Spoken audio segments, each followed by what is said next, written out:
2,500 years ago, a Chinese general wrote 13 chapters that would change warfare forever.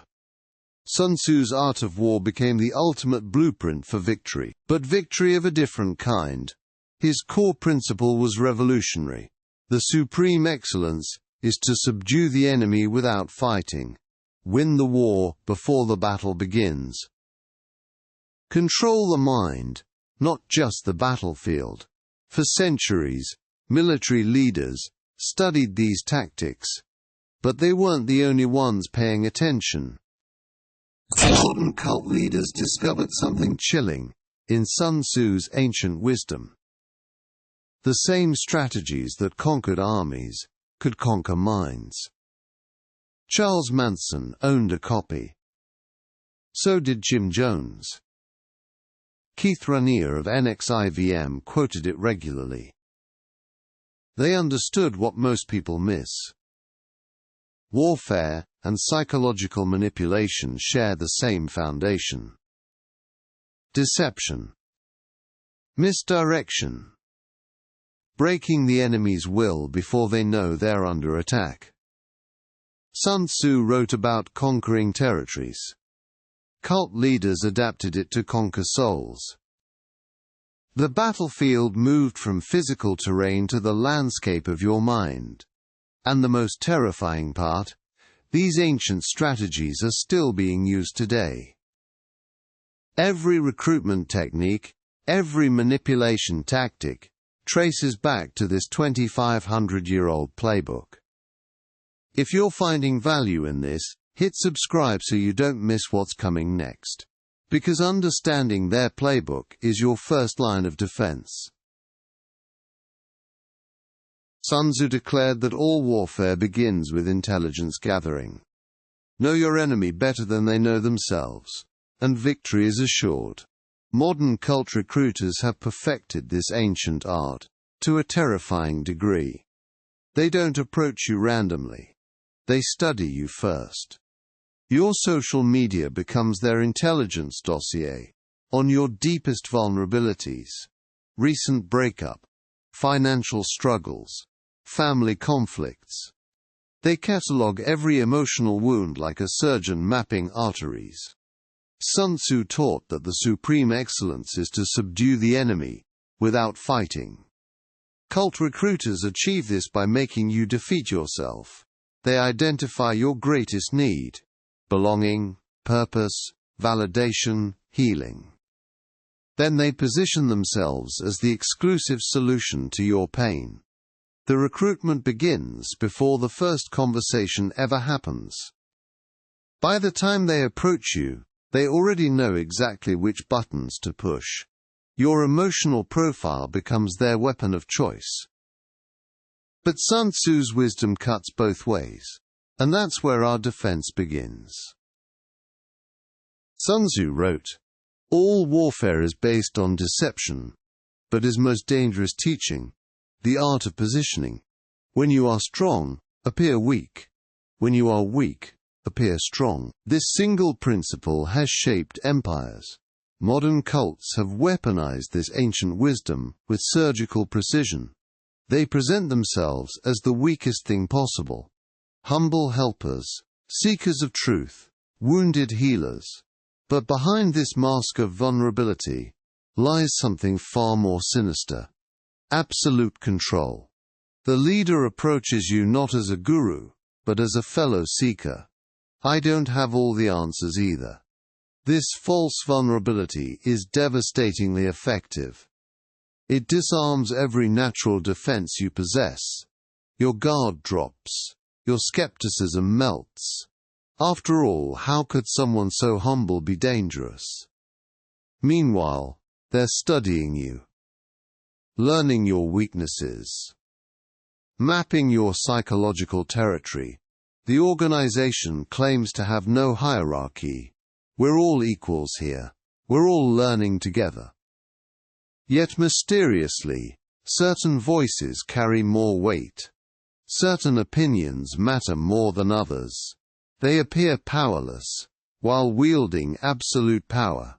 They seem ignorant while knowing everything about you, Sun Tzu would be impressed. This is deceptive positioning perfected over 2,000 years. But understanding their positioning is only the beginning. Next we explore how they divide and conquer. Building on what we covered about positioning, Sun Tzu understood a fundamental truth about conquest. Never attack an enemy while they remain connected to their reinforcements. First, you isolate. Then, you dominate. Modern cults have weaponized this ancient principle with terrifying precision. They don't start by demanding you cut ties with everyone you love. That would trigger your natural defenses immediately. Instead, they plant seeds of doubt about those closest to you. Your family doesn't understand your spiritual growth, they whisper. Your friends are holding you back from your true potential. They convince you that distancing yourself was your idea entirely. Each conversation with loved ones becomes a source of guilt and conflict. Soon, avoiding them feels like relief, rather than loss. By the time you realize what's happened, your reinforcements are gone. Sun Tzu's divide and conquer strategy, perfected over 25 centuries.